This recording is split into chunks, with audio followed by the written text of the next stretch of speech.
Yes, I'm going to be talking about Piranha 2, The Spawning, Flying Colours, Flying Fish, however you know the subtitle of this one. This is a movie I saw way back in the 80s and completely forgot pretty much everything about it because it's one of those kind of movies. And I just want to show you the alternative cover for this one because I switched the art around because I think it's pretty amazing if you get a look at that there. And this movie is a rather interesting oddity. It's probably most famous because it was James Cameron's directorial debut, and there is countless stories if you want to check into this one, whether he actually filmed a couple of scenes, more of it, about his antics breaking into the editing suite after the producer locked him out, recutting the movie at night. Probably the backstory to this one is probably more interesting than the actual tale itself. We go on to this holiday island where we have this scuba instructor Anne, whom is like a Brody character, because this is very much like a Jaws kind of rip-off, unlike the first one, where she's aware that there is something in the water attacking people and is trying to get the business kind of closed down, stop putting people in the water. But of course, these corporation heads want to just make money and are putting human safety secondary in this one. And it's all about her kind of investigating and discovering that there is man-eating, flying piranhas in this kind of water. Now, there's a couple of things about this that I really like and a couple of things about it I really don't. It's one of those kind of movies that was really kind of polarising while I was watching it. Going from, wow, that's amazing, to, dear God, is this still going? It's just one of those kind of movies. But it's got Lance Henriksen, who's fantastic. It's got Lance Henriksen with hair, which is really kind of odd and unsettling in certain moments. But it shows, even in movies like this, what a real good actor he was. He kind of brings a little bit of panache to it, as does Anne, our main heroine in the movie as well. Now, the aspect of the piranha is really well done. This movie opens up to a completely bonkers opening of two people scuba diving who then take off their tanks, cut off their swimsuits and start going at it at the water just in time for the piranhas to start taking chunks out of them. Needless, but kind of, wow, you're really going for that kind of movie immediately. There is fun segments in this that I really did enjoy, and a lot of them involve the piranha because they are incredibly cheesy but incredibly fun at the same time. There is a moment which I feel like I need to talk about, but it's a little bit of a spoiler early on, just for a cool moment in the movie, and it's when they go to the morgue. They've had this body that has been washed up. They've discovered it. They're not sure what's killed it. Anne and her friend decide to break into the morgue and have a little look at it. They pull it out of the drawer where it's been chilled.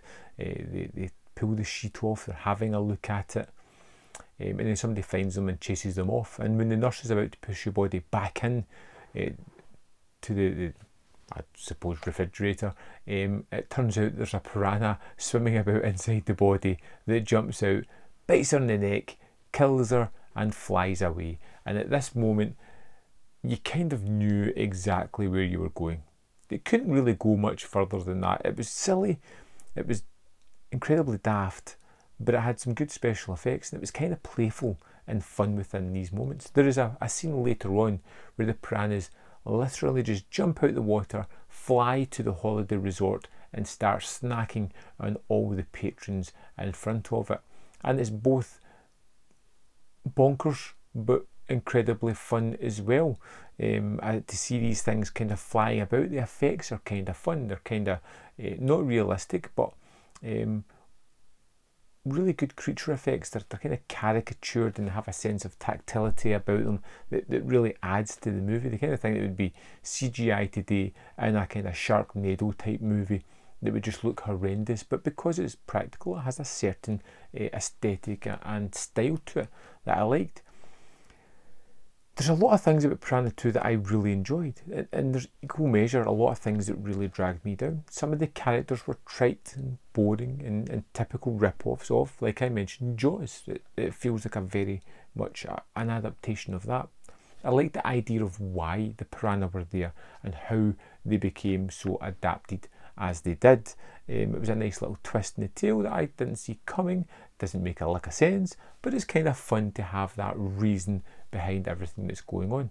I really liked the lead character. I thought she was pretty fantastic. The aforementioned Henriksen was pretty awesome too, and it just has these long moments where nothing really happens, and it just feels a little bit odd. And just while it pops in my head, there is this really weird scene where we're introduced to Anne and her son at the start of this, and I didn't know who they were, but it just felt as if there was a real sexual chemistry between these two, really odd sexual chemistry, and I just couldn't shake it off for the rest of the movie.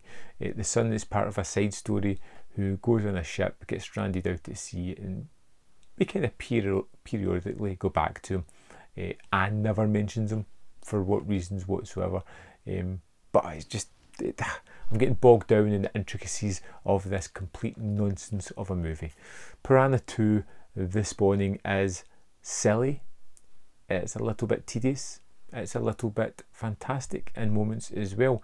It's a real oddity. If B movies are your kind of thing, you'll probably find something in here to enjoy, something that's a little bit familiar in that comfortability of having that silly gore and silly makeup and effects. If these kind of movies aren't your thing, it's probably best to stay well clear of this one. I'd love to know your thoughts on Piranha 2. Let me know in the comment box below, and I'll see you next time on Man v Film.